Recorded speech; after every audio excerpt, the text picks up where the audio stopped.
بسم اللہ الرحمن الرحیم۔ جب تم اللہ کو جاننے کی، اسے ڈھونڈنے کی تمنا کرتے ہو نا، تو اللہ تمہارا دل سکون ڈھونڈنے میں لگا دیتا ہے۔ ماتھا جب سجدے میں جائے نماز پر ٹکتا ہے تو آنکھیں بند کیے دل سے آواز آتی ہے، سبحان ربی الاعلیٰ۔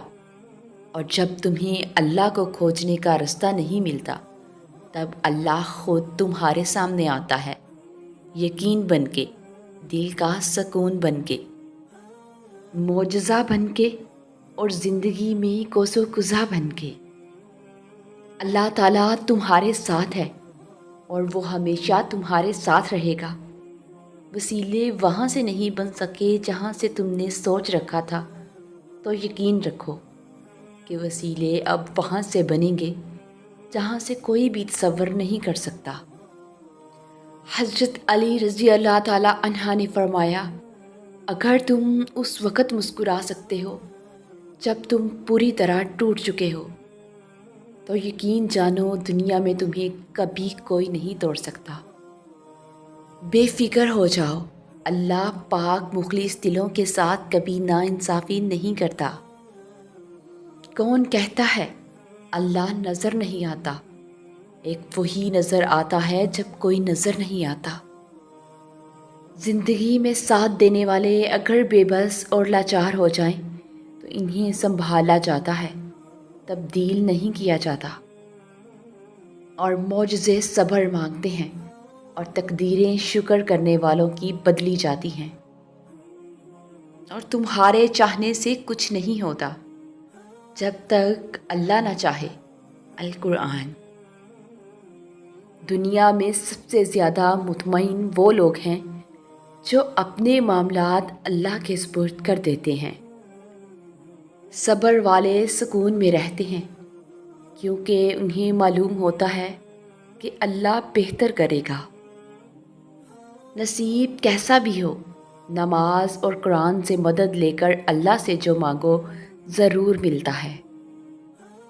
جب زمین تمہیں تنگ لگے تو آسمان کی جانب دیکھنا، نم آنکھوں سے مسکرانا اور کہنا، اچھا تو ایسے راضی، میں بھی ایسے راضی۔ اور امید جب اللہ سے جڑی ہو تو ٹوٹنے کا امکان نہیں ہوتا۔ ہم تکلیف کے جس مقام پر بھی ہو، ہم سے آگے ضرور کچھ لوگ ہوتے ہیں، انہیں دیکھ کر ہمیں شکر کی لاٹھی تھام لینی چاہیے تاکہ راستہ سہولت سے کٹ سکے۔ گرتے ہوئے آنسو اور ٹوٹے ہوئے دل کی قدر تو بس اللہ ہی جانتا ہے۔ بس پھر تمہارے ہاتھوں کے دعا میں اٹھنے کی دیر ہوتی ہے کہ نصیب موڑ دیا جاتا ہے۔ حضرت علی رضی اللہ تعالیٰ عنہ نے فرمایا، جو تمہاری خاموشی سے تمہاری تکلیف کا اندازہ نہ کر سکے، اس کے سامنے اظہار کرنا صرف لفظوں کو ضائع کرنا ہے۔ اور جب دکھ شدت اختیار کر جائیں تو بولنے کی غلطی کبھی مت کرنا۔ یہ تو صبر کے لمحات ہوتے ہیں، وہ لمحے جب اللہ آپ کے ساتھ ہوتا ہے، اور جب وہ ساتھ ہوتا ہے تو انسان کو فرش سے عرش پر پہنچا دیا جاتا ہے۔ یہ موقع گنوانے کا نہیں بلکہ سب کچھ پا لینے کا ہوتا ہے۔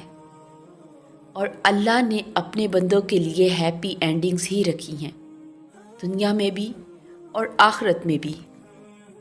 اور اگر تم اللہ کو مانتے ہو اور اللہ سے مانگتے ہو تو پھر تمہیں دا بیسٹ سے نوازا جائے گا۔ تکلیفوں سے گزرے بغیر کیسے پتہ چلے گا کہ اللہ مشکل کشا ہے؟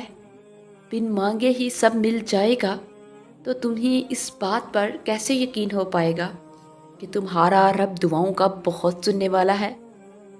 اگر سب تمہارے ساتھ مخلص رہیں گے تو تم کیسے سمجھ پاؤ گے کہ اللہ کے سوا کوئی اپنا نہیں ہوتا؟ ناممکن کی طلب اگر تمہیں نہیں دی جائے گی اور تم ناممکن سمجھ کر مانگنا ہی چھوڑ دو گے تو کیسے پتہ چلے گا کہ اللہ معجزے کرنے پر قادر ہے؟ اور سنو، تم انسان ہو، اس قابل نہیں ہو کہ اس کی مصلحتوں کو سمجھ سکو۔ تم ہر حال میں اس پر یقین رکھا کرو۔